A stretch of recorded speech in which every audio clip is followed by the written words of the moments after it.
Start the quorum for today's meeting. I request you to please start the meeting.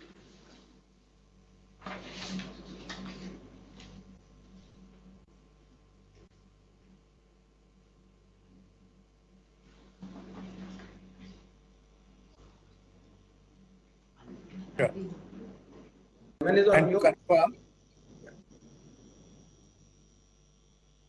I am Yes, on sir. mute. No, sir, we can hear you. Please go ahead, sir.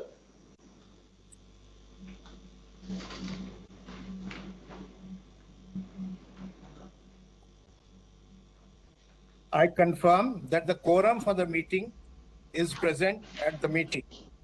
On behalf of the bank and the board of directors, I extend to all of you a very warm welcome to this 78th annual general meeting of our bank. Let me welcome the directors of the bank who are also attending through video conferencing as well as in the boardroom. I request them to introduce themselves to the members one by one. To start with, I will start with myself. I am Prakash Chandra. I am the chairman of the bank and also chairman of the audit committee. I am participating in this meeting through video conferencing from my residence at Noida, Delhi. This is Vimal Bhandari. Good I'm a morning. member of the board and Good I'm joining the morning, meeting everybody. from my office in Mumbai. No. Good morning. This is Vishwaveer Ahuja, Managing Director and CEO of the bank. I am participating in this meeting through video conferencing from our corporate office in Mumbai. Hi, good morning. This is Rajiv Ahuja. I'm Executive Director of the bank. I'm participating in the meeting through video conferencing from our corporate office at Mumbai.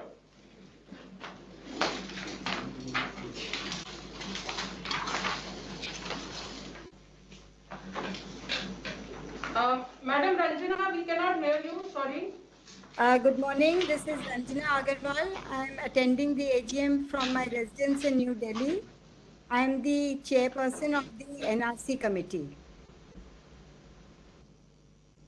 Good morning, this is Ishan Raina. I'm a member of the board and I'm attending this from my residence in Alibag in Maharashtra. Good morning, this is Veena Madkar. I'm a non-executive, non-independent director of the board and I'm attending the meeting residence in Mumbai.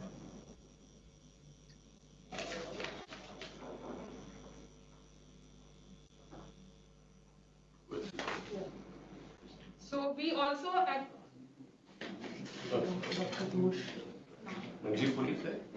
Good morning, shareholders.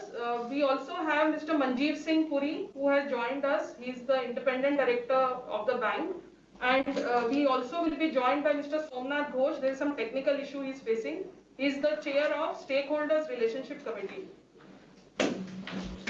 I welcome you to the AGM of the bank. The members may note that the chairman of the audit committee, Mr. Prakash Chandra, chairperson of the nomination and remuneration committee, Madam Ranjana Agarwal, the chairman of stakeholders relationship committee, Dr. Somnath Ghosh, are present at this meeting. I also wish to inform the members that the representatives of the statutory auditors, Messrs. Hari Bhakti and Company LLP Chartered Accountants, the representatives of the proposed joint statutory auditors, Messrs. C&K and Associates LLP Chartered Accountants, and representatives of the secretarial auditor, Messrs. Alvin J and Company, practicing company secretaries, are attending this meeting through video conferencing. In view of the COVID-19 global pandemic, social distancing is a norm to be followed. MCA and SEBI, via their respective circulars, permitted the holding of the AGM through video conferencing and dispensed personal presence of the members at the common venue during the AGM. And this AGM is being held in compliance with the said circulars.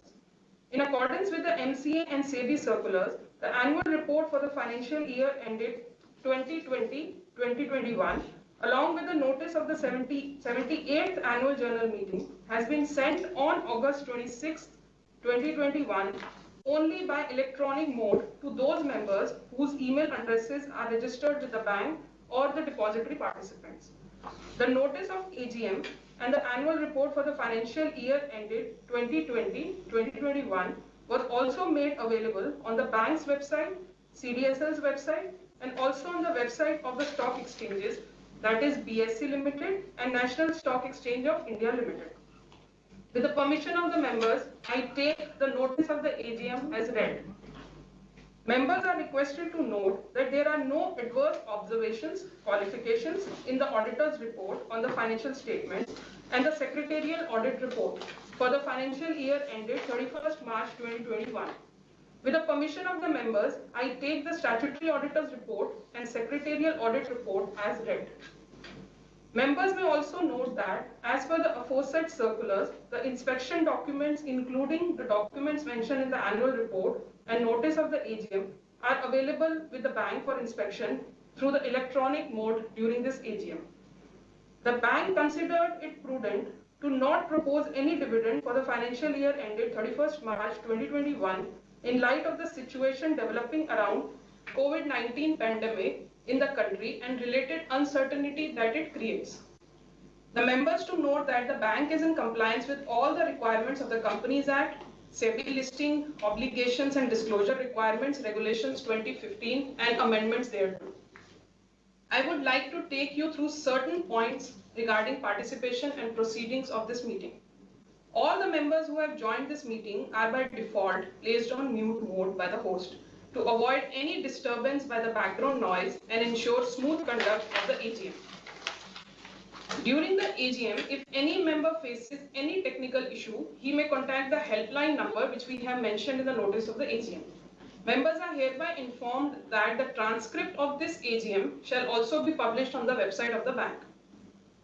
Now, I request the chairman, Mr. Prakash Chandra, to address the members.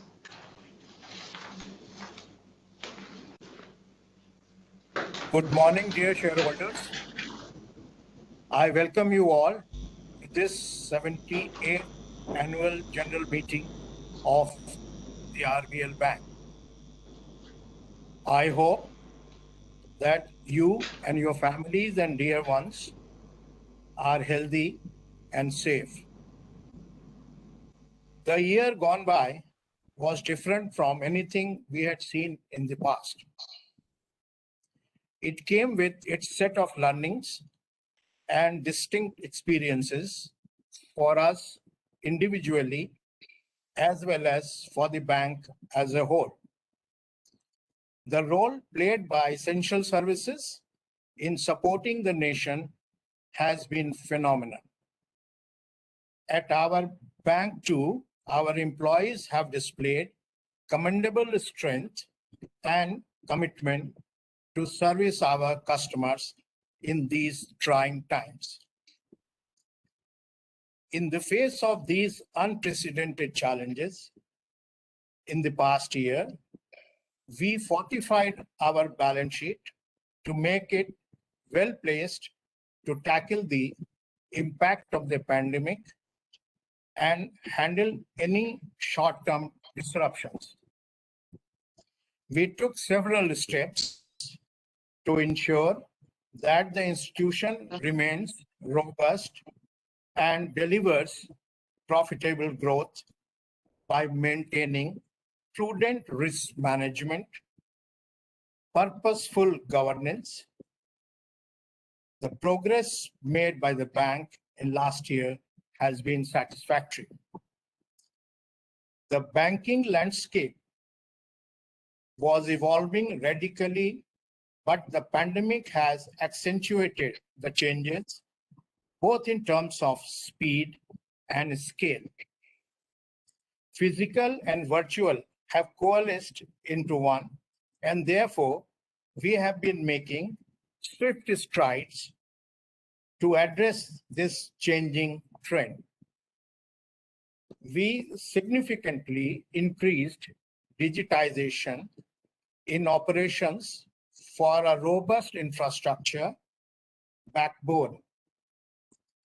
We continue to maintain the lead in digital banking innovations for both corporate and retail customers, driven by innovative product offerings and through partnership with fintechs for retail and business customers.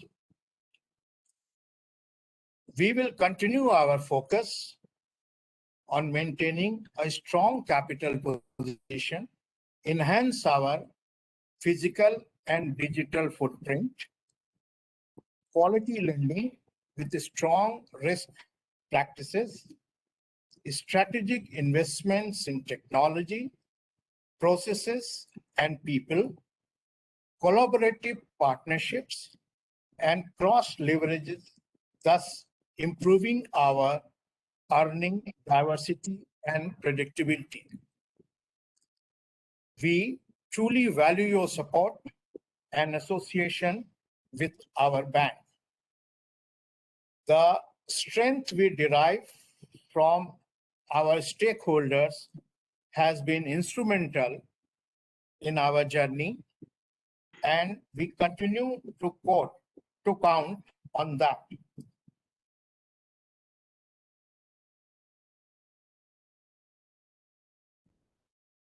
We are confident of coming out of this pandemic stronger together and building a better future. I hereby confirm that the bank has made all arrangements under the circumstances which are feasible to enable the members to participate and vote on the items being considered in this AGM. The facility of joining the AGM through video conferencing is made available to the members on first come, first served basis. The bank has availed the services of Central Depository Services India Limited, that is CDSL, for facilitating voting through electronic means as the authorized e-voting agency for the purposes of the AGM. The attendance of the members through video conferencing shall be counted for the purposes of quorum as per the Companies Act 2013. In the end, I once again wish the shareholders and their families a very good health in the years to come. Please take precautions and stay safe. Thank you.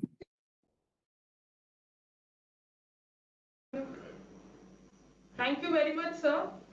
Now I request our MD and CEO, Mr. Vishwavir Ahuja, to address the members.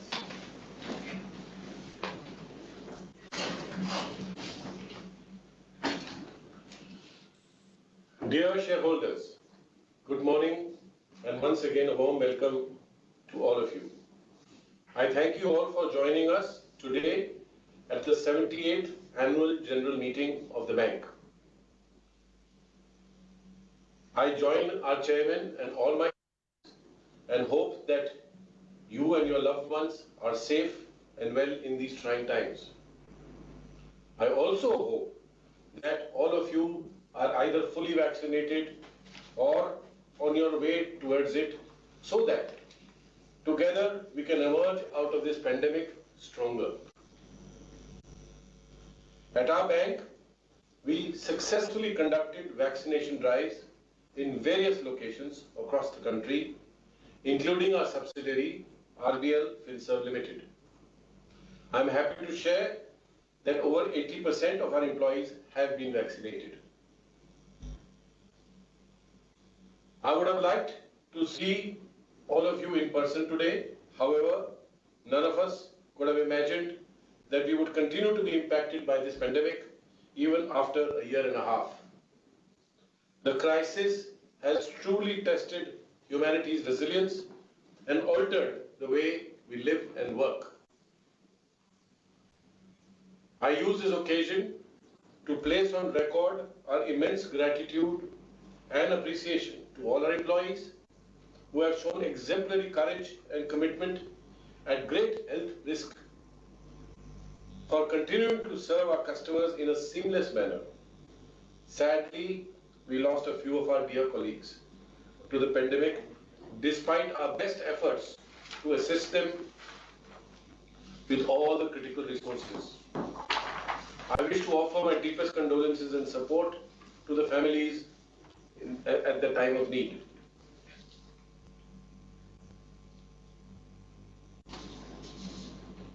Moving forward, I do want to share a few comments on India's economic prospects as we look ahead. And I must say that the India story remains strong. India's structural advantages should play a key role in putting our economy back over the medium term on a high growth path. As physical infrastructure driven by government spending picks up, the economy will witness the start of the private capex cycle over the next few quarters. The widespread proliferation of digital tools can also become an accelerator of India's reforms. However, much still depends on the race between the virus and the vaccines. Although vaccine approvals and the rate at which it's being administered have raised hopes of a turnaround in the pandemic later this year, renewed waves and the new variants of the virus pose concerns for the outlook. Now to get to RBL Bank, where, as the chairman said, we use this time to strengthen the institution in every facet. No doubt, FY21 has been a very difficult year. At RBL Bank, we occupied ourselves in building resilience and strengthening the franchise across several fronts. In the last few quarters, we have been repositioning for growth by de-risking the business model through granularization of both sides of the balance sheet, tightening our risk filters, taking accelerated and additional provisioning on COVID-19 impacted portfolios, and significantly improving the quality of new origination, including new product introductions.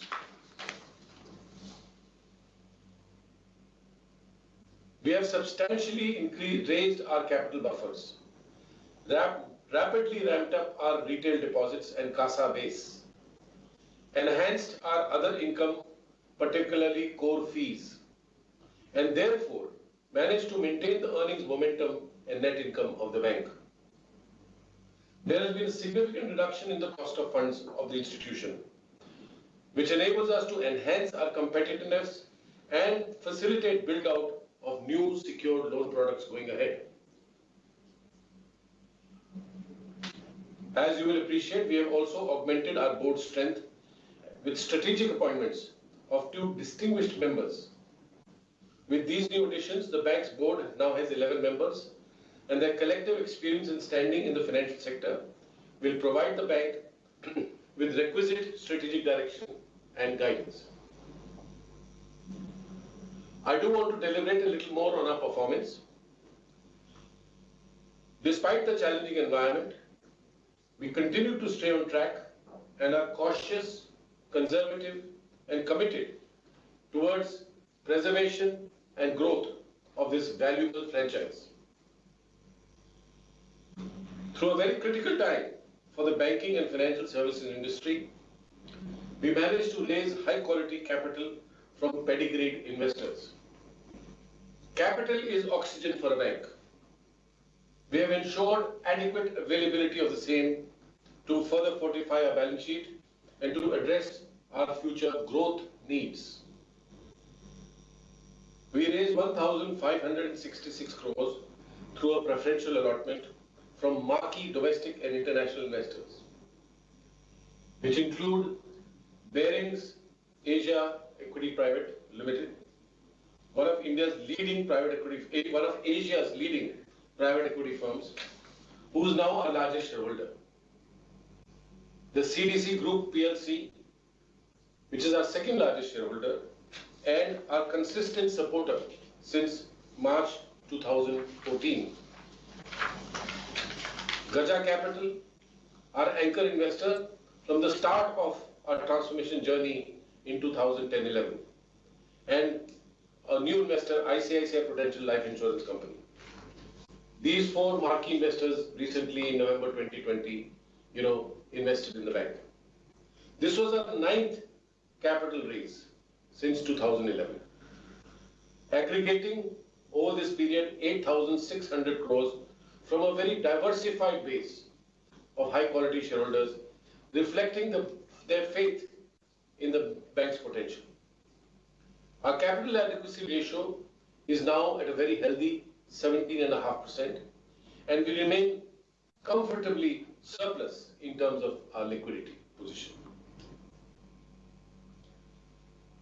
We also saw a very strong momentum in our total deposits, which grew to 73,121 crores during this year, up 26% over the previous year. Our CASA growth was even stronger at 36% year on year. Our CASA ratio improved from 29.6% as at the end of the previous year to 31.8% in FY21, and has further increased to 33.7% by June 30th, 2021. We hope to continue to deliver further improvements in this in the months and quarters to come.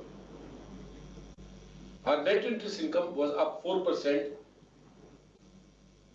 in the year at 3,788 crores, with net interest margin, what we call NIM, at 4.48%.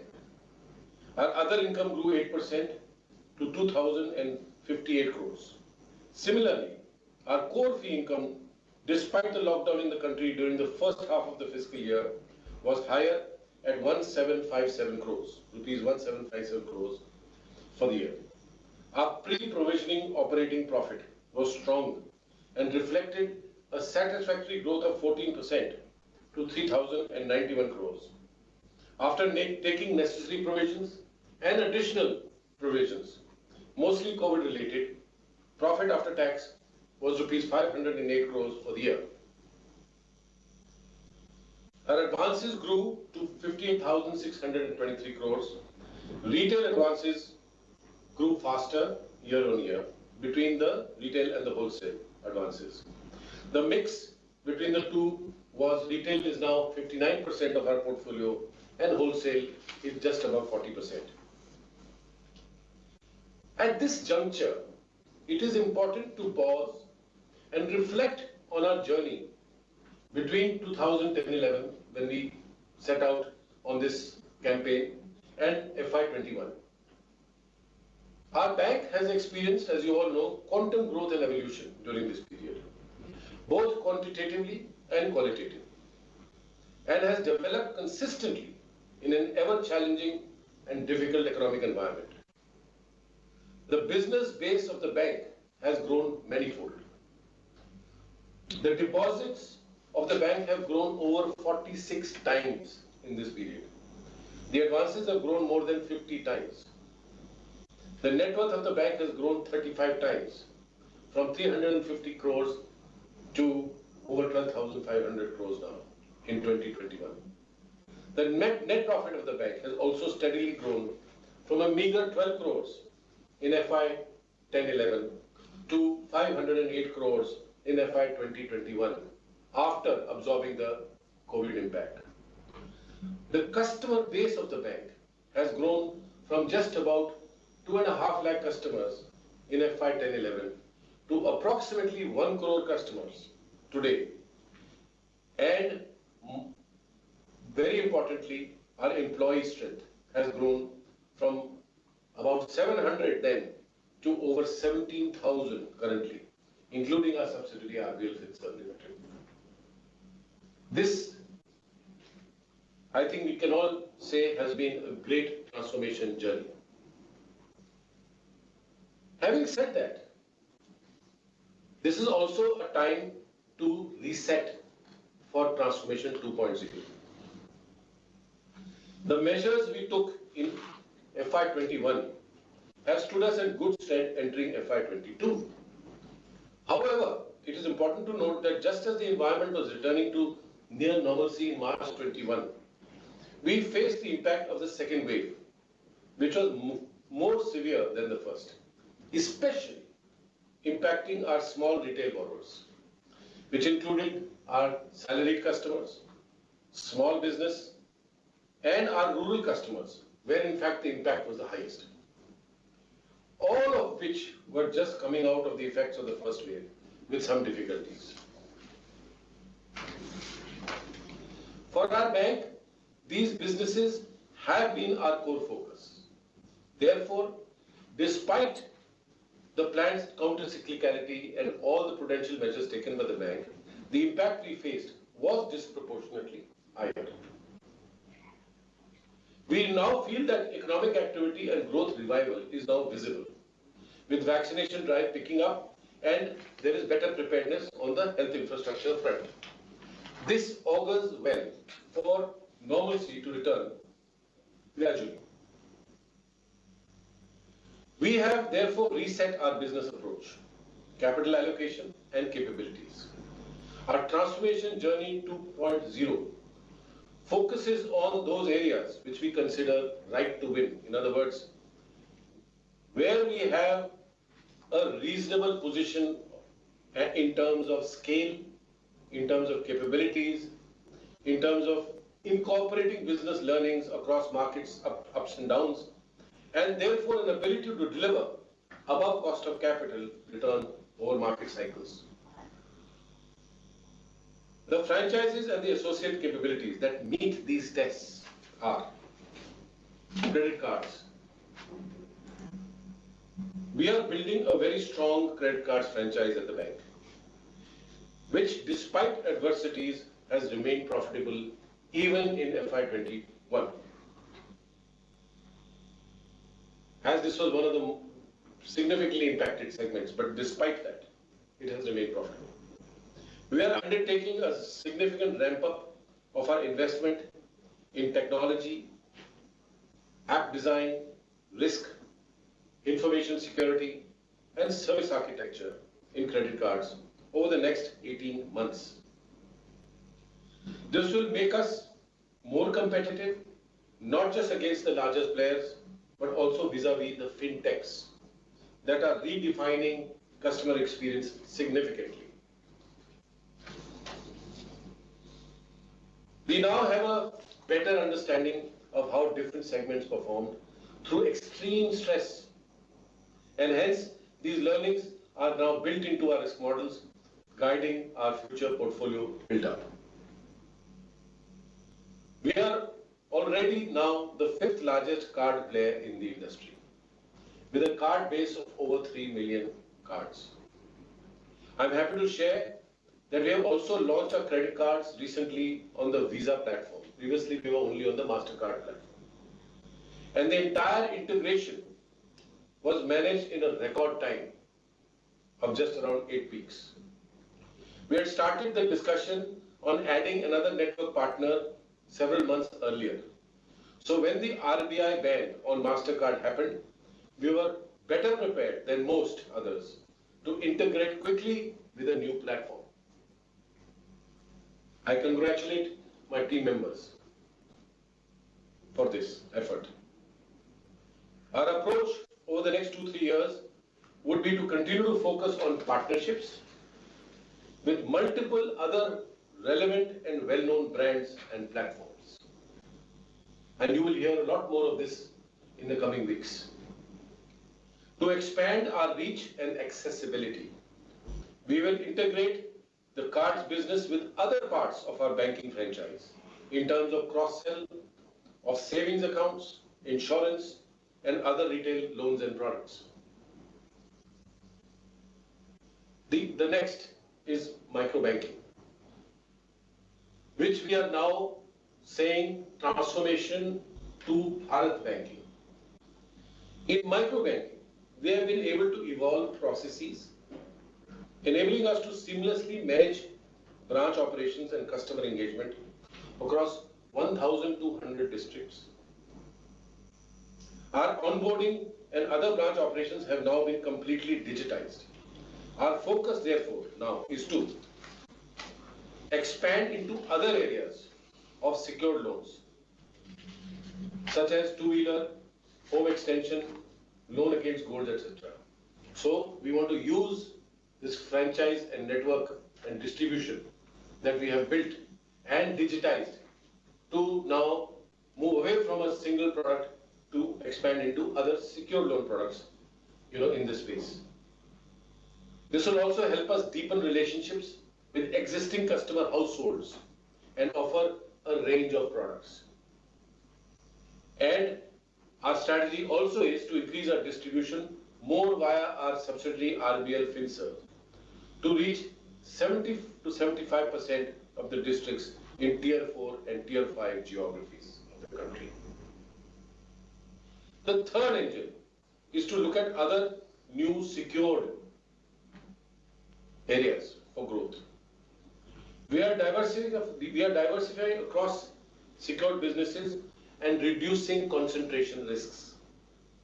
This is being achieved by leveraging our domain expertise in some of our leading businesses and expanding to new interconnected businesses such as affordable housing, tractor finance, secured MSME loans, home improvements, and two-wheeler loans. In our housing business, we already have 66 branches and plan to add another 50 branches in this fiscal year FY22 and 120 branches over the next 2 years. In rural markets, we are beginning to build a tractor finance book. We will see greater traction in the coming years in this space. Fourth, our physical infrastructure. The retail business adds critical granularity to the liability franchise. And our branch banking network helps accelerate that and also adds to the bank's customer base. The branch banking business, as we call it, already does a significant cross-sell of financial products. We expect this scale and product penetration to increase significantly. Our retail and small business deposits, today are approximately 40%, which we want to take to above 50% within the next 18 months or so. We intend to add 75 to 80 branches each year, primarily in the metro urban locations, to add to our branding, customer acquisition, and servicing. I want to add here that for our non-metro urban centers, our distribution is through our 100% subsidiary, largely RBL FinServe. And as we have already reported, that itself has approximately 1,400, either banking outlets or BC points. The fifth is what we are calling internally right now as Project Abacus. This is our internal neobank solution that we have been creating on a silent mode, if I may say, for the last 3 years or so. Our objective in doing so was to figure out how we could increase our customer base in Tier 1 cities in India, mainly our cards and branch banking segments, without having to disproportionately invest in high upfront fixed costs. We are now prepared to take the leap and up the investment and exposure significantly in this platform. In 3 to 4 years, we plan to achieve exponential growth in total customer base, targeting to increase and expand this to 12 to 14 million customers from the current 3 to 4 million customers, who will engage with us for a variety of products and services spanning deposits, cards, loans, payments, demat, insurance, investments, etc. Sixth is our wholesale business. We are strengthening the wholesale banking franchise and enhancing our capabilities to work closely with corporate clients. We continue to add better quality names and keep our portfolio granular. This is something we achieved significantly over the last couple of years, and today the quality of that portfolio is of a very high level. In terms of our other opportunities, while overall corporate demand has been muted, we have been making inroads through digital solutions, foreign exchange, trade and cash management, and of course deposits also. Seventh, to build a robust technology backbone and infrastructure. Our approach of classical banking model, backed by strong digital frameworks, has helped us create scale even in a tough period of time. In many of our applications, we have seen growth rates of above 50% during the last financial year. When I say applications, I mean digital applications. All of this has been feasible because of our new technological solutions have helped us offer agile, reliable, and superior solutions to enhance the customer experience and provide scale. As an example, we migrated more than 60 mission-critical applications to the cloud, including retail assets, branch and business banking operations, human resources, and customer-facing websites that allowed us to offer 24/7 services to our customers during the pandemic. Next, to continue to have a strong focus on risk and governance. Transaction practices, governance, and credit quality monitoring mechanisms have gained increased impetus. The government and the regulators have tightened credit practices and reporting of delinquencies to create a better future for lending. Our bank has continuously invested in new technologies, processes, and skilled talent that has given us the ability to manage a challenging year and has created a foundation for a robust future to tackle greater complexities and opportunities. Finally, a modern institution is as good as how it embeds with a variety of stakeholders and fulfills the broader mission of a socially anchored franchise. We call this moving towards responsible banking. A key learning of the past decade has been that of inclusivity. We have taken it further at RBL Bank through a wide gamut of products and services, including responsible financing, reducing our environmental footprint by promoting digital banking platforms, and conserving energy. Environmental and social EMS, risk assessment, is an integral part of the bank's overall risk management framework. In response to the growing impact of the pandemic, in July 2020, we supported relief efforts by placing orders for 70,000 masks with an NGO as our endeavor to increase awareness and protection against COVID-19 virus. In September 2020, we donated mobile medical vans in Maharashtra equipped with doctors, support staff, medicines, and protective kits. In December 2020, we successfully raised over 5 crores through the bank's, RBL Bank's Umeed 1000 cyclothon in support of girl-child education. This has been our forte for several years, and this year our performance was phenomenal, as has been in previous years too. All of this happened while the pandemic was still on. Our care and commitment towards communities has been recognized by Asia Money by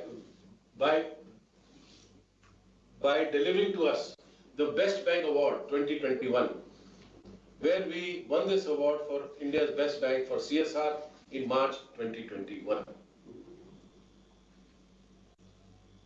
So in conclusion, I think the message I want to give that we are definitely here for the long haul. As I look into the future, eventually the world will conquer the virus, but all of us will need to maintain a continued vigilant stance. The pandemic has changed the world in many ways. Customers of financial services will use bank services not just through its branch and the various digital channels, but also through the partner ecosystem. What is needed, therefore, is to look at the opportunity through different lenses. We have improved the resilience and strength of the bank over the last year and a half. And now with the overall economic environment returning to normalcy, we expect to return to our pre-COVID momentum. Earnings trajectory and return ratios over the later part of this year itself, leading to sustaining the same over the next year and beyond. Our culture of agility, capabilities, the emotions of connectedness and empathy, as well as the courage of experiment, makes us who we are at RBL Bank. We are leveraging our partnerships with startups, fintechs, and even established players to offer our services through these partners. We are building a team that is empowered, curious, and ready to meet the evolving requirements with speed. To conclude, I would like to extend gratitude to all our shareholders for believing in our vision and us. With you as an integral part of our journey, we will continue to rise and grow stronger together, as we call it this year, Apno Ka Saath. Thank you very much.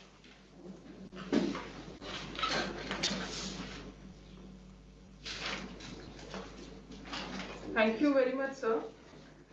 Now we start with the question answer session. 10 members have registered themselves as speakers. The names of the members who have registered themselves as speakers shall be announced one by the moderator. The speaker would thereafter be unmuted by the host. To start speaking, the speaker is requested to click video on button. If the speaker is not able to join through video for any reason, the speaker can speak through the audio mode also. If there is a connectivity problem at the speaker's end, the next speaker would be asked to join. Once the connectivity improves, the speaker will be called again to speak once the other registered speakers have completed their turn. I would request the speakers to be brief and not to repeat the questions and points made by the earlier speakers. May I also request, for the benefit of time and for ensuring participation by all speakers, that each speaker is requested to limit his or her questions to maximum of 3 minutes. Now I invite questions from members who have registered themselves as speakers one by one. I request the moderator to please start. Our first speaker is Mr. Appa Sahib Masore. Hello sir, good afternoon. I am Mr. Appa Sahib Masure from Sangli. Yes, sir. Namaskar, sir. Namaskar. Namaskar sir, namaskar. Under the dynamic leadership of Mr. Asu Ahuja Sahib and Board of Directors, the bank has done a lot of development. Whatever figures given by the various eminent personalities during the last half an hour, that is as per the parameters of the bank, those figures are above the benchmark of the banking system. There is no doubt that the bank is developing in the proper direction. Your achievement is great. We have great faith upon your dynamic leadership, because whatever word you have given during the past period, that the share will be quoted up to the more than 700 that have been achieved before 3 years back.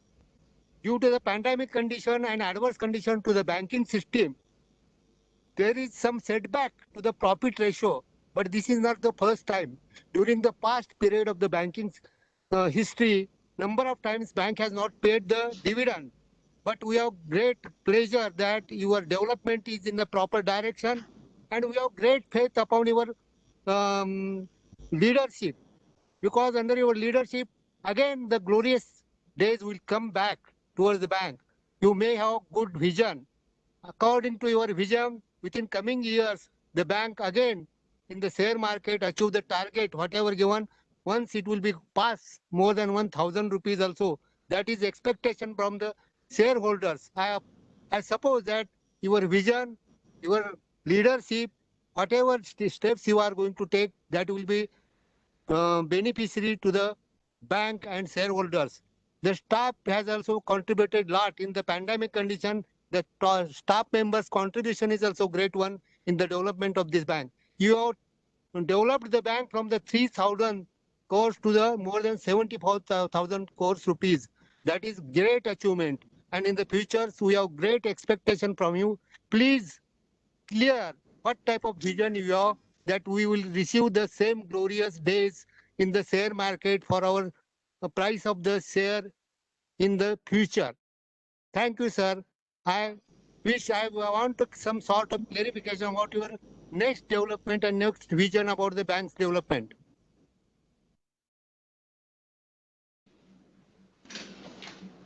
Sir, Hello, thank sir. you for those. Thank you for those remarks.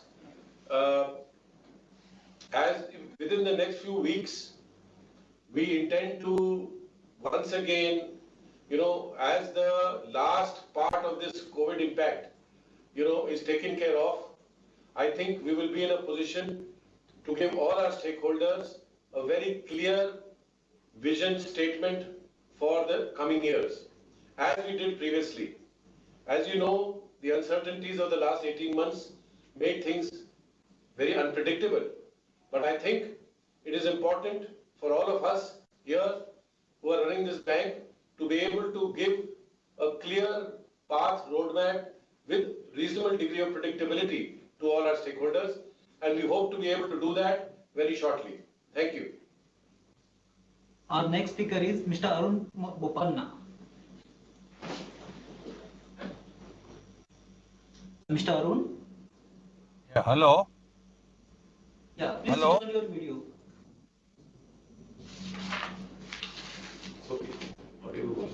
Hello. Yes, sir, please, you can speak. Please. Is the video clear? Yeah, please go ahead. Hello. Yeah, yes, it's clear, sir. I made in attendance at this AGM through VC. Thanks to Roti Bank, it has made you very popular for the kind of work you've done. And compliments to the manager for healthy capital adequacy ratio at 17.5%, remain surplus with liquidity. For performing through extreme pandemic stress, with being together for seamless services. Ramping up investments in digital technology for long haul of transformational journey. And my questions: what are the Indian structural advantage for high growth path for RBL? So how many COVID vehicles do we have in RBL, and how did we take care of these families? What is the cost? The vaccine audit, you said only 70% is done. When will the balance 30% of staff be vaccinated? And what is the success rate of vaccination? Any casualties during vaccination? Do we use any solar panels to reduce emissions in line with the International Emission Control Act done at Paris? And RBL commitment towards inclusive growth, what are your plans? Projected value creation in the long term for all our stakeholders. What is the highest share price of RBL in his lifetime? And what was the lowest when? World is richer now, but heavily in debt. I don't know why. What do you think is the cause? Lastly, eventually world will conquer the virus with race between virus and the vaccines. In conclusion, I wish RBL to succeed. I wish the world to be richer and its people to live free of debt, and RBL to increase shareholder value year on year, with customer as goal, with simpler processes, with more branches in rural areas too. I wish you all the best. Thank you very much. Thank you, sir. Thank you. Yeah. So just I'll pick up one or two points from what you said. On page 107 of the annual report, some of the questions that you have on vaccination, etc., are all been highlighted. So if I may direct you to that, and several of your other questions are also addressed, but we have noted some of your other comments with appreciation. Thank you. Our next speaker is Mr. Suresh Chaupale. Hello, Mr. Suresh? Yeah, sir. Yeah, Hello. please switch on your video. Namaste, sir. मैं Suresh Chougule from Sagri. Namaste, namaste, sir. Yes, covid काल में hello Covid काल में lockdown हुए भी Covid काल में lockdown होते हुए भी जो बैंक ने जो हर क्षेत्र में अच्छा काम किया है ना, ये प्रशंसनीय है। सर मुझे आपसे ये पूछना है, बैंक का टोटल लोन का पोर्टफोलियो कितना है और उसको बढ़ाने के लिए बैंक ने क्या कदम उठाए हैं? और मेरा ये सुझाव है कि रिटेल लोन बढ़ाना चाहिए, जैसे कि home loan, two wheeler, four wheeler, small enterprises loan, gold loan, ऐसे लोन बढ़ाने चाहिए। अन्य बैंकिंग के इंटरेस्ट रेट के कंपैरिजन में अपने बैंक को ऐसा रिटेल लोन देना चाहिए। थैंक यू, धन्यवाद सर। चौगले जी, मैं आपका क्वेश्चन का जवाब अभी देना चाहता हूं। आप जो बोल रहे हैं बिल्कुल पते की बात बोल रहे हैं, और यही हमारा यहाँ पे बैंक में इसी डायरेक्शन में हम लोग काम कर रहे हैं पिछले 1-1.5 साल से। आप मानेंगे कि ये जो जितनी रिटेल लोन सेगमेंट जो आपने बोली है, home loans, tractor loans, gold loans वगैरह, ये सब हेवीली कंपेटिटिव प्रोडक्ट्स हैं। इसकी मतलब इतने सारे बैंक्स करते हैं और बहुत लो इंटरेस्ट रेट पे करते हैं, तो ये सारे प्रोडक्ट्स बहुत कंपेटिटिव रेट्स पे होते हैं। इसके लिए बहुत जरूरी था हमारे बैंक के लिए, जो और बड़े बैंक से छोटा है, थोड़ा हम मतलब मार्केट में थोड़ा देर से आए और इसको डेवलप करने में तो उसके लिए जो डिपॉजिट बेस है वो बढ़ाना जरूरी है और सस्ता डिपॉजिट चाहिए। तो शुरू में हमारा कॉस्ट ऑफ फंड ज्यादा था। आप देखेंगे पिछले 1.5-2 साल से बिल्कुल बड़ी तेजी से वो नीचे आ रहा है। एक्चुअली हमारा कॉस्ट ऑफ फंड्स इस वक्त पिछले जब से जर्नी स्टार्ट हुई है तब से लोएस्ट पॉइंट पे है आज, और 2 साल पहले हमारा कॉस्ट ऑफ फंड्स 7% के आसपास था, आज 5% के आसपास आ गया है। और ये आशा है कि अगले 3-4 महीने में 4th क्वार्टर तक इसको 5% से भी हम नीचे लाने की कोशिश कर रहे हैं। इसके होने से ये जितने प्रोडक्ट्स आपने बोले हैं रिटेल प्रोडक्ट्स, इन सब में हम आप जुड़ सकते हैं ये, और उसमें कमाई भी कर सकते हैं। हमको पॉजिटिव मार्जिन मिलेगा कॉस्ट ऑफ फंड्स के कम होने से। तभी मैंने अपनी स्पीच में बोला कि अब अपनी कॉस्ट कंपेटिटिवनेस इंप्रूव हो गई है। इसकी वजह से हम बहुत सारे न्यू सिक्योर्ड लोन प्रोडक्ट्स अब करने के की क्षमता हमारे में आ गई है। तो आप देखेंगे होम लोन्स में हमने ऑलरेडी ब्रांचेस लगाने शुरू कर दिए हैं और एक पोर्टफोलियो लग भी चुका है और ये बढ़ता ही जाएगा। और जो सेगमेंट्स आपने बोली है वो भी तेज रफ्तार से अब होने वाला है। तो मैं आपका जवाब पॉजिटिव में दे रहा हूं कि जो आपने बोला बिल्कुल ठीक है। आज की तारीख में हमारा ये जो लोन टोटल जो मैंने अपनी स्पीच में बोला 58,000 के आसपास, और वो अभी तो कोविड की वजह से थोड़ा उसको हमने होल्ड करके रखा है, बट ये second half of the year में इसको फिर से ग्रोथ पाथ पे लाने का हमारा लक्ष्य है। Thank you. Our next speaker is Mr. Viraj Mehta. Mr. Viraj? Yeah, can you hear me? Yeah, please switch on your video.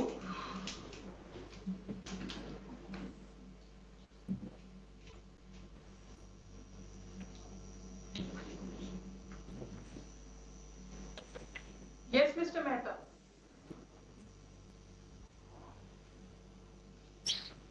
Yeah, at the outset, I would like to congratulate the team for good performance on CASA and deposit front.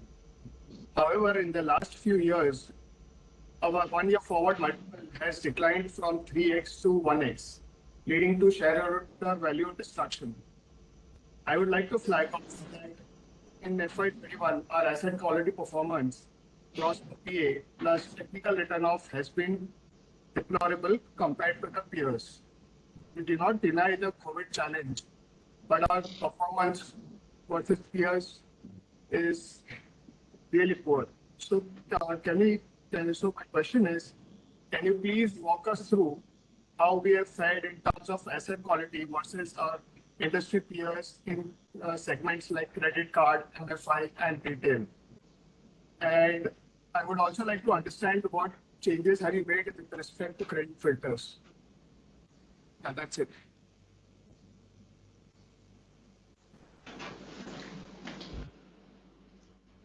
Thank you for those comments and questions. Actually, as I mentioned in my speech, it's all a question of the business model and focus that each institution has had. I think the peer comparison in our case, what you are probably looking at is different from the way perhaps we should look at things. In our card segment, if you see, our performance benchmarks compare as well or favorably compared to the other card players. These are detailed published information that is available, and periodically it is updated. There are bureaus and others who also throw out data, and in every quarterly announcement and our commentary, we are highlighting the details. If you would go back to just the previous quarter's commentary and you look at our deck that we put out in public domain, it has very detailed data on all these competitive benchmarks and characteristics of performance. So, therefore, on the contrary, I would maintain that in the card space, to your question, we have performed as well and in some cases better than our, other, if I may say, comparable group. Our market share has also remained intact through this period. Some players have lost market share, and you should also understand that we are a new emerging player in this segment. The top 4 players in the card industry for the last 15-20 years have not changed. They are the same people. There were other players at number 5, 6, 7, 8, 9, 10 position.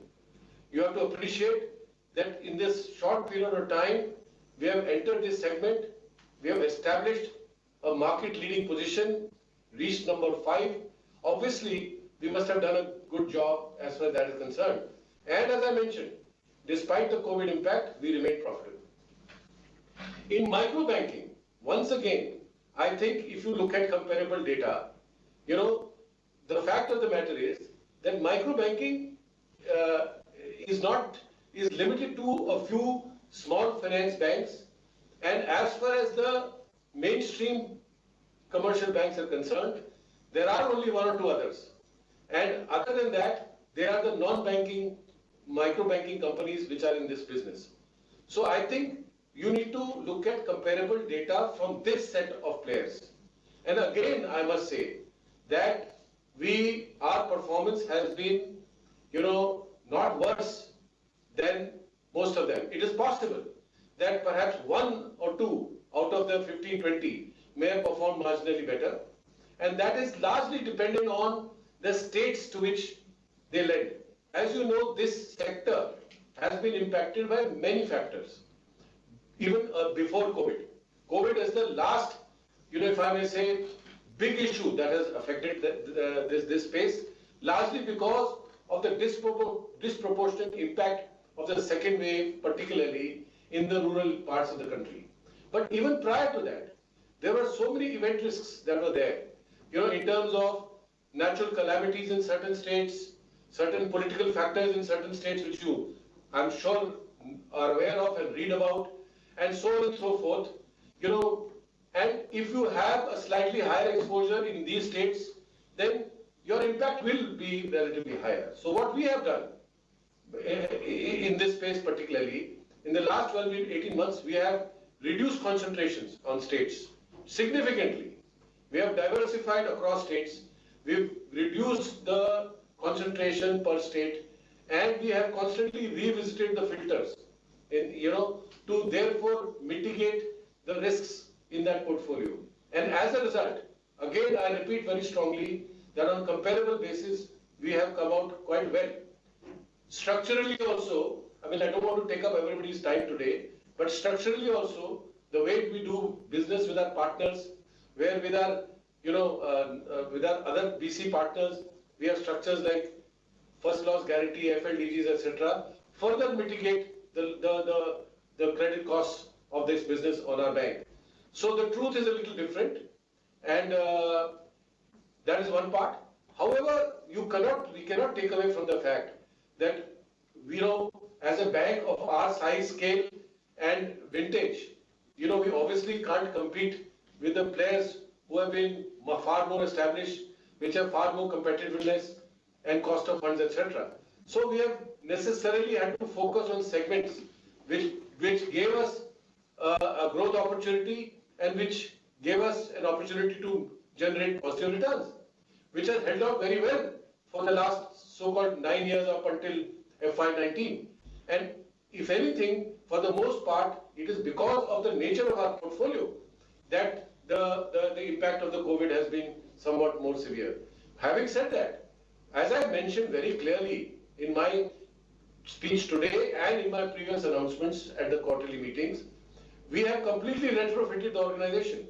I mean, this has been a busy period for us in terms of taking various learnings and putting all the new, if I may say, paradigm in place, making the bank, much more future ready, much more resilient, and giving it the ability to grow across a much more diverse, segment of products and services, and also grow in an environment where the risk paradigm may have changed completely, taking into account the digital future of the economy, etc., etc.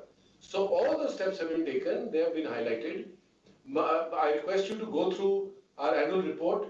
I think it's a well put together, very detailed, very comprehensive document, and many people have already written to us, and communicated us saying that, the presentation in the annual report is of high quality, high caliber, high on transparency, disclosure, etc. And I think it shall provide many of your answers, but we can always connect separately.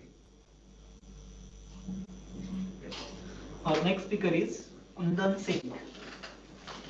Kundan Singh has not joined, so our next speaker is Mr. Yusuf Rangwala.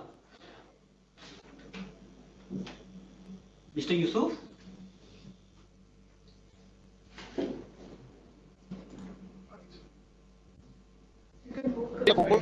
Mr. Yusuf? Good morning. I'm speaking from Mumbai, sir. I'm speaking from Mumbai, sir. Sir, it is dream come true. Sir, I will speak. Can you hear my voice? Hello?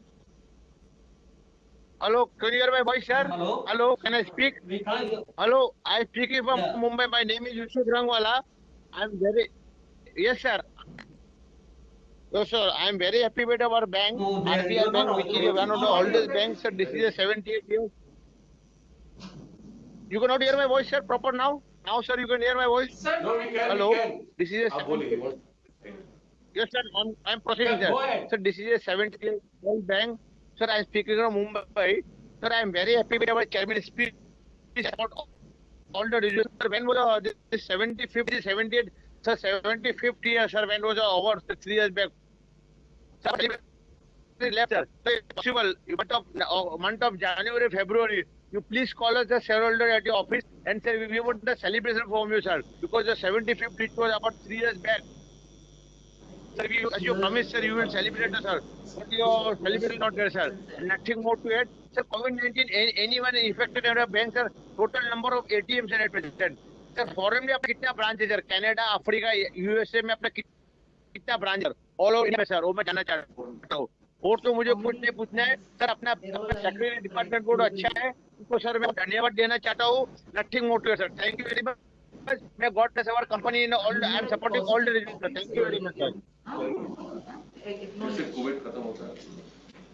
Yusuf ji, COVID, as soon as COVID effect is a little, if I may say, if we are safer from this COVID situation, I think obviously we are also very keen and eager to start physical interactions, and ideally, we would have all loved to have this AGM also, in physical format. But I think it is unfortunate that the last 2 years has coincided with our post 75 years situation. And, schools are closed, colleges are closed, life has been what it has been. And everybody is eager to get back to normal life. So as soon as normalcy is there, we will definitely arrange a proper interaction with shareholders as you have requested. And to your quick question on global footprint, we are a purely domestic bank. We have no global footprint of branches. Except one, we have our offshore center in Gift City in Ahmedabad, and that is our so-called offshore center, as we call it, which allows us to do, cross-border transactions. But that is under the rules and regulations of the country. Our next speaker is Prakashni Shinoy.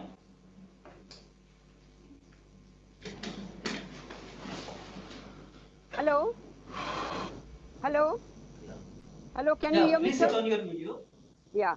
Yeah, we can hear you. Yeah. Respected Honorable Chairman, Sri Prakash Chandra ji, other dignitaries on the board, and my fellow shareholders, good afternoon to all of you. I received the annual report through email, which is colorful, informative, and contains all the information as per the corporate governance. I thank the company secretary and her team for the same. Sir, we are living in a days where everything is unpredictable life, including our existence. In such a circumstances, running a bank like ours is a great thing. I appreciate Chairman, sir. The board member has given a beautiful picture regarding the bank, its working, its future. It was really excellent information which he has given. Sir, I have a few questions. My first question is, after demonetization, this global pandemic, coronavirus, has future added focus on digital payments. I wanted to know what are we doing in this front. Number two, how beneficial is our bank's digital platform in the current times? Is our bank educating customers on do's and don'ts? Please let me know. I wish the bank good luck for a bright future and pray God that the profit of the bank shall reach the peak in due course. Sir, I support all the resolutions put forth in today's meeting. Thank you, sir. I'll ask my colleague, Mr. Rajiv, Executive Director, to specifically address your question on digital operations of the bank. Yeah, thank you. I just want to share that technology, digital has been a focus of the bank from the get-go. And over the last 2-3 years, as the country has become a lot more digitally oriented, the government has promoted electronic payments, especially as a means to reduce the inconvenience customers are caused, as well as promote inclusion. We have played a very, very major role. For our small size, we do a lot of payments, not just for urban and metro India, but also for rural India. And there we work with a variety of partners and have offered some strong back-end infrastructure in terms of payments. Especially at the time of COVID, when many of us were working from home, we ensured that our technology allowed us, our customers, to operate 24/7 on a very, very large scale. And I think this has been possible because of the early investments we have made. And I can assure the members that technology, digital, safety and cyber security are going to be very critical for the bank's future. We are a mid-sized bank. We don't have a long, brand history. We don't have the same level of footprint. We have to leverage technology and digital, which is how India is working. And our bank is pretty much focused on this. And hopefully you will learn a lot more.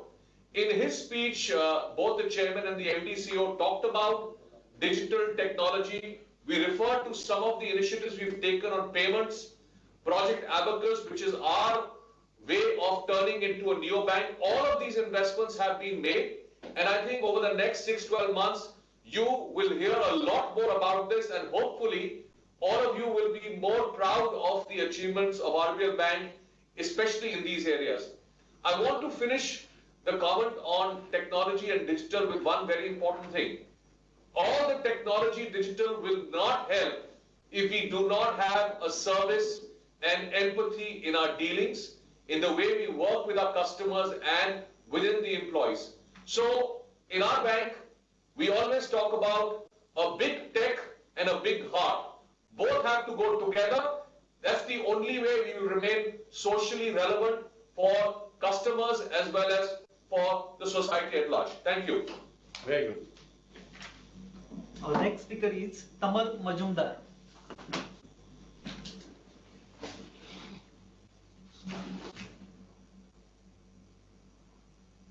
Tamal? 1 minute, yes.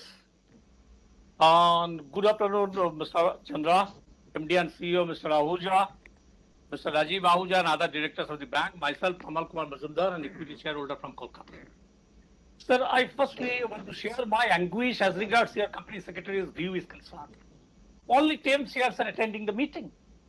So if you allot 3 minutes and another one shareholder is not attending. If you are, so you want to complete a 400 pages report within 27 minutes.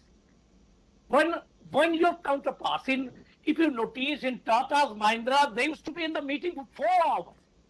Minimum 4 hours, Chandra used to be in the meeting. You have shown your respect to the shareholders. You have shown your respect to the shareholders. You are replying all the points. So in this scenario, it looks very odd. Why don't you allow shareholders to talk from their heart, share their thoughts in this regard? Because one shareholder who did his homework, reading all the papers, all the pages, he should be allowed to share it. Not half an hour, not 15 minutes, at least 5-10 minutes. No? It should be allowed. So this gives a wrong signal. For one day, the chairman, the entire board is wanting to hear shareholders for only 30 minutes. I think it will not happen. And the new trend came.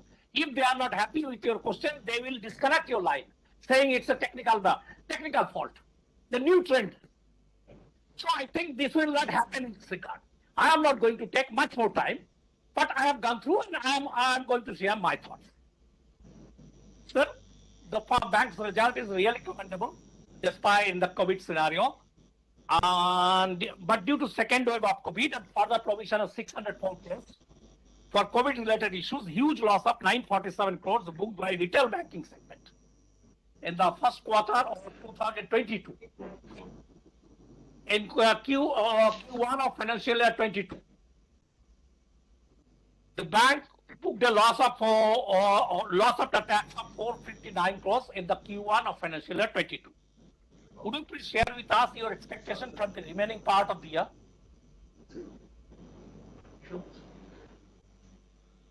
Sir, and do you believe that total provision of COVID-related issues amounting to 604 crores will be enough to deal with the matter during financial year 22? Or any further provision will be required? Sir, I have noted that during financial year 21, net interest margin decreased to 4.48% from 4.56% in financial year 20. Taking into account the current scenario, do you believe that the bank will be able to increase it further, or at least keep the NIM margin at 4.4% at least during the remaining part of the year? Sir, as per your segment result, retail banking incurring losses in Q4 of financial year 21 as well as Q1 of financial year 22. What is your thinking in this regard? When do you believe that it will again become a profit center for the bank? And sir, it is nice to note that CASA deposits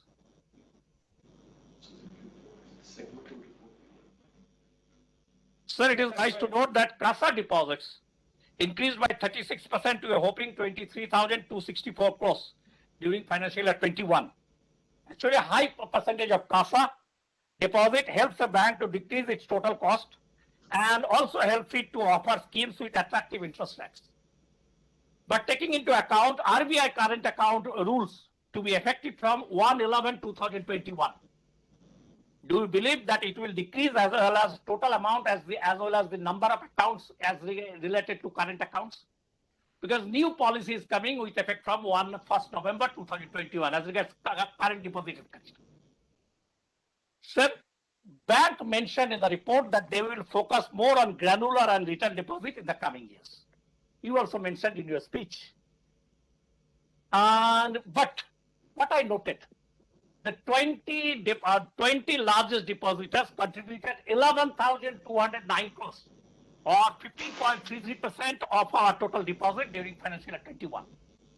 So there are several models are working now. DCB Bank is following. They are not depending on high value deposits.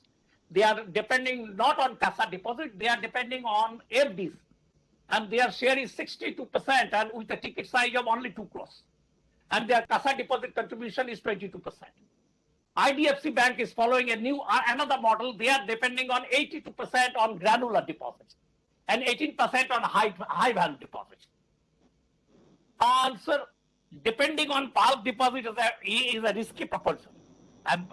And what is your thinking in this regard? When do you think the company will be more able to depend on granular deposit in the coming years? Answer, the bank has 429 branches and 412 ATMs as on 31st March 2020. Why the bank is not taking steps to increase its number of ATMs for the convenience of its customers? Would you please share with us your ATM expansion policy and target for the current year? How many branches, banking units the bank management wants to add during the remaining part of 2022? As far as I know, as of 30th June, you added 6 branches. And sir, you also mentioned about the MasterCard. You are coming out of that. But please share your thoughts in respect of its impact on our financials. Is there any impact on our financials? And it is noted that RBL, you also mentioned, the RBL started issuing credit cards on Bishop payment network from 15th September 2021. What about existing debit credit cards issued on MasterCard platform? And sir, during the financial year 21, though number of frauds decreased to 352, last year it was 387, and amount involved increased more than 2 times at 86 crores. 85 crores from a figure of only 41 crores during financial year 20. For a new bank, this trend is really alarming. And what steps the bank has taken to stem the rot? What about software upgradation for early detection of frauds? And whether the bank has taken steps against its employees, officials for such mess? And last point, sir, I want to ask. Yes, sir. And sir, our subsidiary RBL Finserv Limited booked a PBT of 23 crores against a turnover of 383 crores during financial year 21. What is your expectation from the subsidiary during financial year 22? And lastly, one thing I want to know. I hope it's a good bank. I noted your passion in replying those points. I really enjoyed your passion as regards the bank is concerned. But your call centers are not following your way. I have a credit card. I actually surrendered it because they talked in such fashion. So when you are a passionate banker, I think they should be trained in such fashion in order to get more business. Nothing more to add. Thank you all for patiently.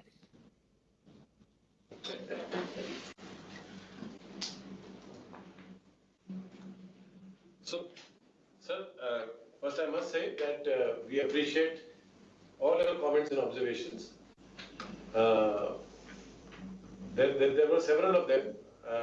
I think let me address some of them, and then I will perhaps ask my colleague Jaideep, who is the conscience keeper of the bank from a numbers point of view, to address as many as we can today with the kind of time constraints that we do have. I think on the larger picture, let me tell you that I mentioned in my commentary also that in the year FY21, our card business was profitable. The business that was more affected was the micro banking business among the various retail businesses and some of the unsecured personal loan business that we were doing, which we have since stopped. Since you are such a thorough tracker, of our bank's performance and financials, I may request you to refer back to our last quarterly commentary, where some very detailed, if I may say, detailed data and responses were provided to each of your questions as far as the numbers are concerned, where we gave by each business segment, we actually gave the NPA numbers, the provision numbers, the credit cost numbers, etc., etc. And we also gave indication that because of the build-up of stress on the book, how much time more will it take to absorb most of that impact, which is largely in the second quarter of this year in terms of slippages, and a smaller proportion in the third quarter. And we had suggested that from the fourth quarter of this year, we should start getting back to normal business and profit momentum of the bank. Just referring back to the commentary already made, because I cannot say new stuff right now, this is a public forum, but just to repeat what we had said very recently, that we do expect to be profitable, return to profitability this very quarter, and then keep improving from there. And in the fourth quarter of this year, we expect to reach our normal trajectory of performance and profitability, where we expect all our businesses to be profitable. Even as we stand today, the credit card business is not only profitable, it has bounced back very nicely and in fact doing better than pre-COVID levels. The impact of the MasterCard ban was there for 2 months. As it is, when the second wave was on in the first quarter of this year, hardly any card sourcing was happening because of the lockdown and restrictions. So anyway, that activity has remained, constrained, restricted, or stopped for a long period of time.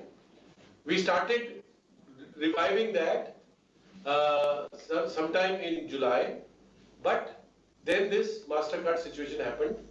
Our existing customers, debit card, credit card on MasterCard or Visa platform were unaffected, to answer that part of your question. It was only, the ban was only for new originations, new customer additions. So that was there for a couple of months. We were the earliest, fastest bank to be able to sign up with another partner, i.e. Visa. And as you yourself noted, on September 16th, we started issuing new cards on the new credit cards on the Visa platform. Our expectation is that we should be able to do at least at a run rate of 100,000 cards per month. All things going well, that is the expectation, that we should be able to do 100,000 cards per month. Certainly starting October, but we will do almost that number in September also. So actually, if you see fiscal year 21-22, from a card point of view, it will be a growth year. Because last year, because of the overall pandemic being there for most of the year, there was hardly any accretion to our card base in 2021. But in 21-22, we expect between 700 to 800,000 net card additions in fiscal year FY 21-22. So this business will not only grow, it will be profitable, and it is our most profitable business. So this is something I want you to understand. On the micro banking side, across the industry, while there has been improvement, because rural India was very badly impacted and several states were impacted even more, the bounce back and collection efficiencies in the micro banking business, have been relatively slower in terms of pickup. So, while they may have dipped to a low of mid-70s in the worst part of the second wave, they have improved since every month and are probably hovering around the 90% mark right now. If they improve by another 2-3 percentage points, then that business also becomes profitable once again. Our other businesses are doing well. Our corporate business, our wholesale business is doing well. As I mentioned in my speech and in my last quarter commentary, we have significantly tightened the filters in those businesses, and we have reduced concentrations, bulkiness, etc. And we have started growing again in that business with a much cleaner and much higher quality rating profile of the balance sheet there. So the quality of business, quality of customers, and the level of risk in that business model is much better than before, and we are doing incremental business, maintaining the new risk paradigm. So overall, it's actually an encouraging picture. As far as this year is concerned, second half of the year, and going forward in the future, you will see the growth momentum and the profit momentum coming back to normal levels. And with our increased digital footprint, cross-sell of products and services, I think in terms of return also, return both in terms of return on equity, return on assets, you will see very steady and progressive movement happening as far as RBL Bank is concerned. You mentioned about NIMs. NIMs, obviously, when there was a period of forbearance, moratorium, and also a significant part of the portfolio across banks which became non-performing, obviously that part of the portfolio will not accrue interest. So therefore, there had to be some reversal of interest in some part of the portfolio which got impacted because of COVID. And till new business happens, the growth of improvement out there will be constrained. In other words, as we have to grow our asset book to increase our interest income beyond the levels that prevail right now. So, but we will not, our NIMs have been in the between 4.1 and 4.3 range, okay? And I am confident that we will maintain it there. NIMs are not, they may remain somewhat, if I may say, modest in the second quarter of this year, which is the prevailing quarter, but we'll start seeing improvement again from the third quarter. And for the year as a whole, it will come out to be in similar territory as compared to last year, give or take 5-10 basis points. So there again, the picture is quite reasonable and satisfactory. So we need not worry about NIM compression from the current levels. I think I've tried to answer as many questions I could remember. Top 20. Yeah, I mean, retail deposits, CASA and all that. I think that is a question that has to be viewed in the context of, the kind of bank we took over 10 years ago. And at that time, there was no retail bank, zero, So we really, and we had, hardly any branch footprint. We had, physical presence only in, 2 states of the country. And we had no brand. We had a very difficult situation that we were trying to recover from. So I think it's a journey. And if you track our journey year on year, and in the last 10, 15, 20 quarters, even quarter by quarter, in all these aspects that you are mentioning, we have shown improvement. Our CASA has grown from 2011 to today every year. Our retail deposits for the last several quarters have been growing every quarter. So, and for every 100 rupees of new deposit that is coming into the bank, more than 80% is retail now. So that is indeed the focus and strategy of the bank. And the good thing is that as a bank, now we have achieved a certain size and scale. You mentioned 429 branches and, as many ATMs. The fact of the matter is, every bank which needs to have a pan-India presence, a minimum threshold of size, scale and footprint, a national brand image, you need all these things and, many more things, of course, very strong service architecture, technology, etc. Now, all these things take time to build. And having crossed 400 odd branches, we all believe that we need another 200-300 branches at least, and a much wider digital footprint to be able to be truly competitive with some of our bigger, more established players in the industry. So there is still a journey ahead of us. You asked how many branches. I think we will add 75 to 80 branches this fiscal year. We may add a similar number or a little higher next year. But the target is to get to a threshold which we believe is the critical mass required for a relevant national banking institution of around 700 plus branches. So there is a little journey ahead that will help us both in terms of granularity of deposits, more retail, and also further improve our cost of funds to make us even more competitive. So that is indeed what we are doing, investing, and that is indeed our clearly articulated strategy. And it is entirely to your point. So it is not different from what your expectation might be in this respect.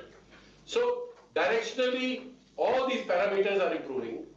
Directionally, you can see information. Directionally, this is improving. And I think the pace of improvement is also very satisfactory according to me and compares well with other industry benchmarks. So, Jaideep, yeah, I think more or less answered, right? Yeah.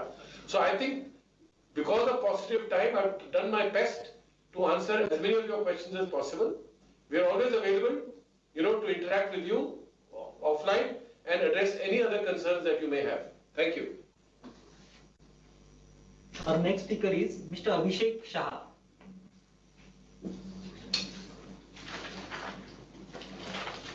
Mr. Abhishek? Hello. Yeah, can you hear me? Yeah. Yeah, Yes, so my question is,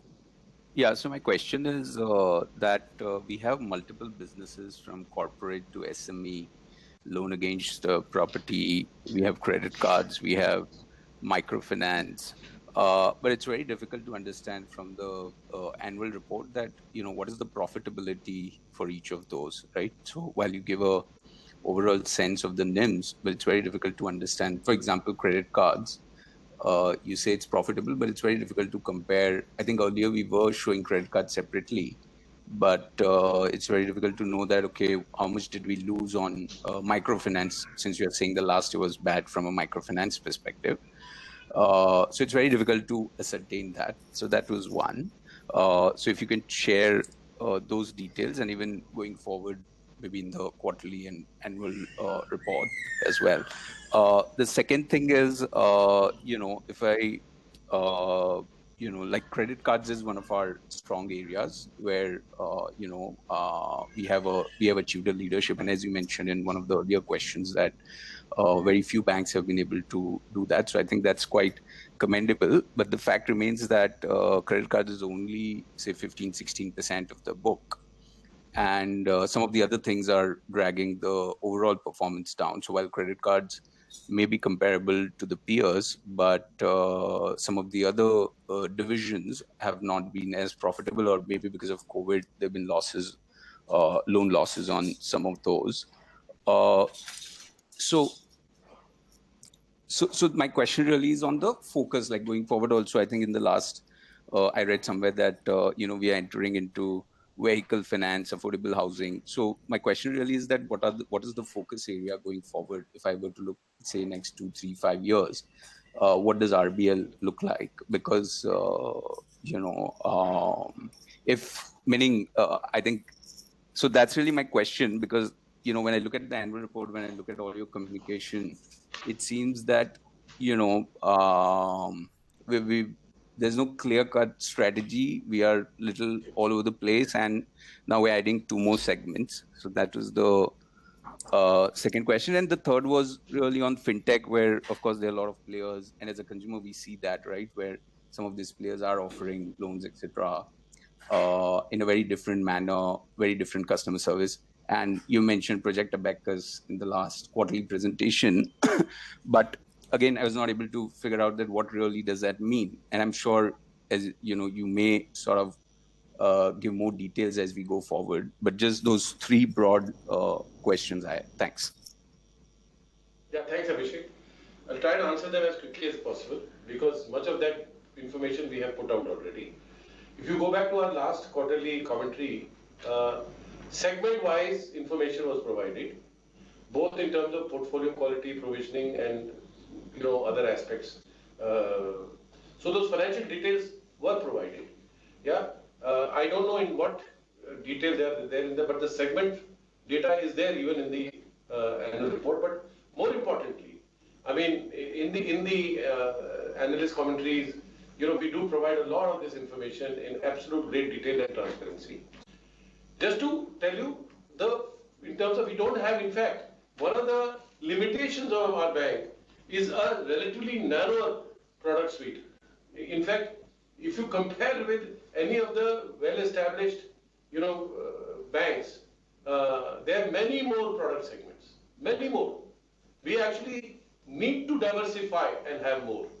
And in the past, limitations of size, scale, branding, ability to invest, grow, and lack of competitiveness did not allow us to play in certain segments which were already,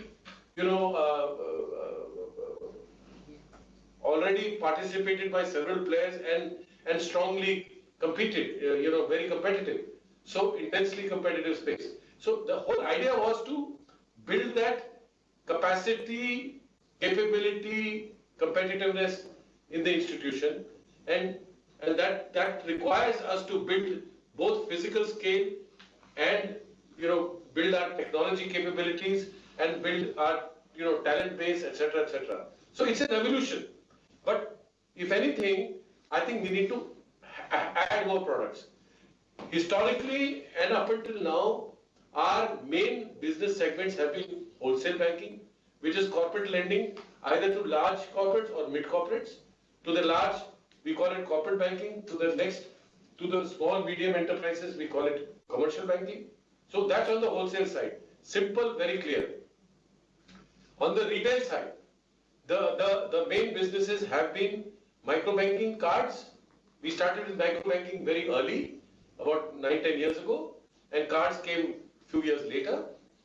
And micro banking, so these have been our two main planks on the retail side. And we have been doing, what is called some business lending against what is called loan against property. This is very standard across banks. Every bank will have, portfolios. Some will have more of something, some will have less of something. But we didn't have, home loans. We didn't have vehicle finance. We didn't have tractor finance. We didn't have gold loans. So we were actually lacking some of the much needed secured loan products, which, a more complete bank and a more established bank should have. But to do those businesses, you have to have the right apparatus, wherewithal, competitiveness, scale, technology, etc. So now we think we are at a point where those investments can be profitably made.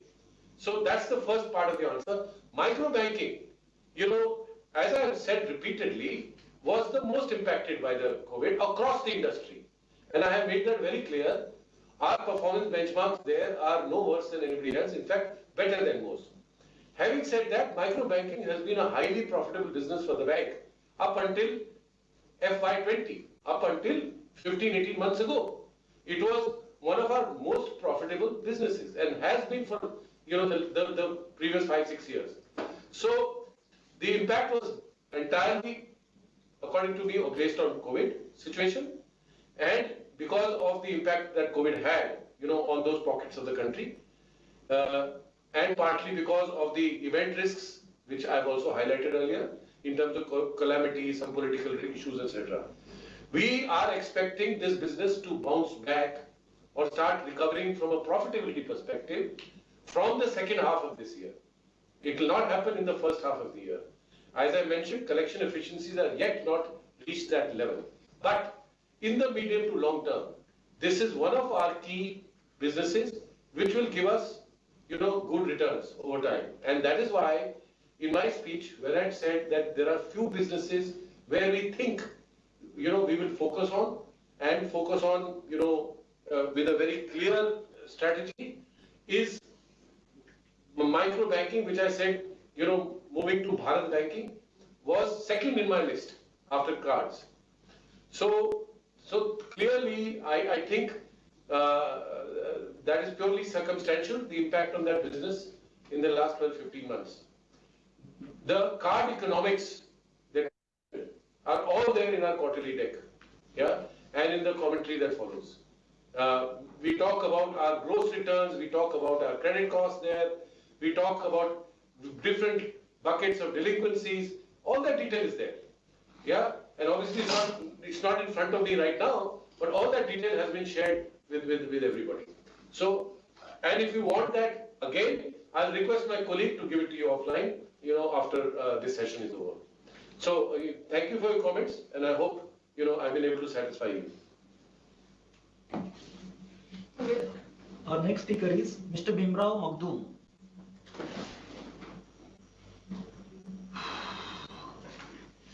Mr. Bhimrao. Hello, sir. Can you see me? Yes, sir. Yes. Good afternoon, sir. Mr. Chandra sir, Ahuja sir, Raina sir, Mankar ma'am, Agarwal ma'am, also all of us secretarial team. मेरे 2-3 सवाल है, आपने हमें बोलने की opportunity दी, इसलिए आपका तहे दिल से बहुत बहुत शुक्रिया सर। और 1.5 साल से कोरोना का कहर चल रहा है, फिर भी बैंक ने इस वक्त अच्छा परफॉर्मेंस दिया। कोरोना के चलते लोन रिकवरी में प्रॉब्लम हुई है, इसकी वजह से जून क्वार्टर में बैंक ने लॉस बुक किया है। लेकिन मुझे आशा है कि बैंक रिकवरी के लिए बहुत एफर्ट लेगा और शेयर होल्डर को बेनिफिट देगा।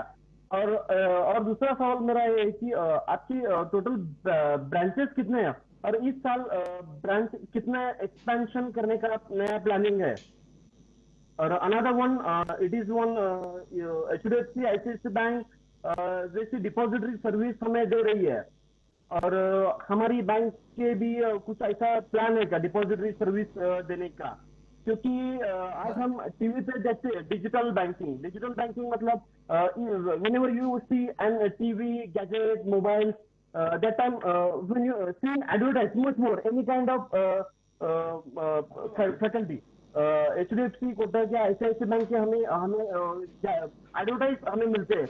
हमारे भी कुछ एडवर्टाइज ऐसे आने चाहिए, कस्टमर बढ़ सकते हैं, शेयर होल्डर को मुनाफा हो सकता है और हमें कस्टमर बिजनेस भी बढ़ सकता है। और पिछले 2-3 साल से मतलब मतलब हम कॉन्फ्रेंस पे ही बोल रहे हैं, लेकिन शेयर होल्डर्स के लिए थोड़ा सा कुछ मीट का कोई तो प्रोग्राम बनाइए, हम सब मिल बैठ के कुछ बोल सकते हैं, कुछ डेवलपमेंट कर सकते हैं। बस इतना ही मेरा बोलना है सर।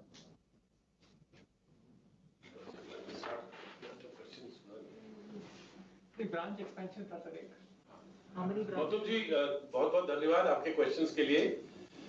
पहली बात तो आपने ब्रांच एक्सपेंशन की बात करी, मैंने अपनी स्पीच में बताया कि हम ब्रांच एक्सपेंशन करते रहे हैं। थोड़ा पिछले 2 साल में स्लो रहा है, वो तो मतलब सबको समझ आना चाहिए क्यों स्लो रहा है। इस साल हम जैसे जैसे खुलता जा रहा है सिचुएशन देश में और ये कोविड का इम्पैक्ट जहां जहां कम हो रहा है, हम ब्रांचेस लगाते जा रहे हैं। इस साल 70 से 80 ब्रांचेस लगेंगी फर्स्ट क्वार्टर में। Because of that second wave जो आई थी उसकी वजह से रिस्ट्रिक्शंस थी, इसलिए फर्स्ट क्वार्टर में एक और शेयर होल्डर ने बोला सिर्फ 6 ब्रांचेस लगी, वो तो लग ही नहीं सकती थी। मतलब हम सब सेकेंड वेव काफी सीवियर थी, हम सबको पता है। तो अब वो पेस बढ़ जाएगी और बाकी ये 9 महीने में मेरे हिसाब से 65, 60, 70 ब्रांचेस और लगनी चाहिए, तो उसमें कोई प्रॉब्लम मुझे नहीं दिख रही है। तो वो हमारी एक्सपेंशन है। मैंने बोला अगले साल भी हम 80 से 100 ब्रांचेस लगाएंगे और हमारा ऑब्जेक्टिव है कि 3 साल में इसको 700 के आसपास लाने का हमारा लक्ष्य है। तो ये तो आपका क्वेश्चन था ब्रांचेस के ऊपर। Depository services, so we offer DMAT. हाँ, तो डीमैट सर्विसेज हमने ऑफर करना शुरू कर दिया है, कुछ टाइम से हम कर रहे हैं। ये बात आपकी सही है कि उसमें अभी कस्टमर बेस हमारा कम है। जब कस्टमर बेस काफी बढ़ जाएगा तो इसके बारे में लोगों की जानकारी भी बढ़ जाएगी, तो उसमें हम और फोकस लाएंगे। आपका कमेंट सुन लिया है। डीमैट सर्विसेज, डिपॉजिट सर्विसेज है हमारे पास, बट इसको थोड़ा और पॉपुलर करने की जरूरत है, तो उस पर हम और फोकस करेंगे। और बाकी आपने वो शेयर होल्डर इंटरैक्शन की बात करी, वो जरूर करेंगे। एक्चुअली हम सबको कोल्हापुर भी आने का बहुत अच्छा लगता है वहां आके, तो ये कोविड की वजह से नहीं हो पाया है, पर जैसे ही ये पहला मौका मिलेगा हम उधर पहुंचेंगे और आप सबसे मिलके बात करेंगे। Thank you very much.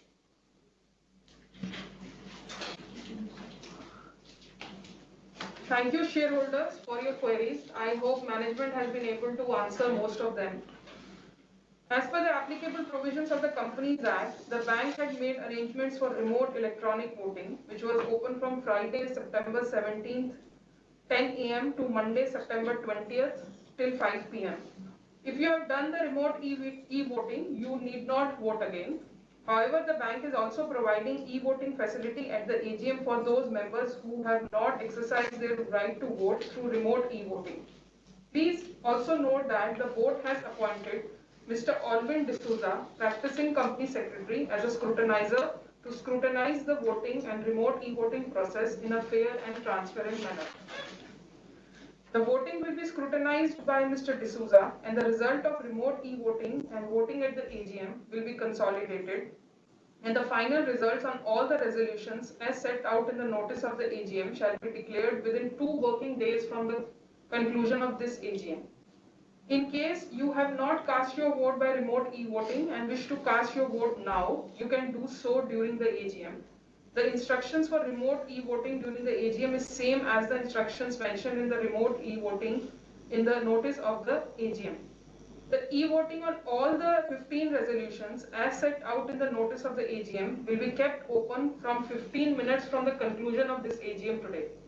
The proceedings of the AGM and e-voting results shall be intimated to the stock exchanges along with the scrutinizer's report, and simultaneously shall also be published on the website of the bank and on the website of CDSL.